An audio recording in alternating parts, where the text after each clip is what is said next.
Hemen daukagu esnea, legarra egin deutzagu esneari, legarra, badakizu zer da legarra, edo gatzagia, ez dut batzuetan deitzen dutzie.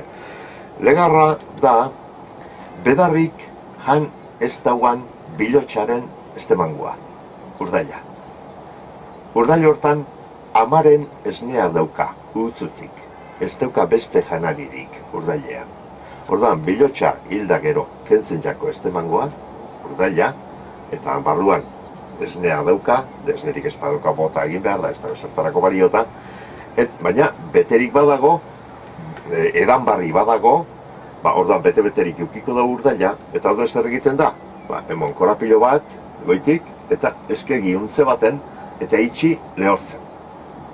Eta lehortutakoan, karo, hori bizirik dago, eta hor barruan dago zanzerak, evoluzionauetu eragin deutzi esne horri, eta horrek bihurtzen dau azkenean gaztaia egin beharreko orduan erabili beharreko legarra edo gatzagia.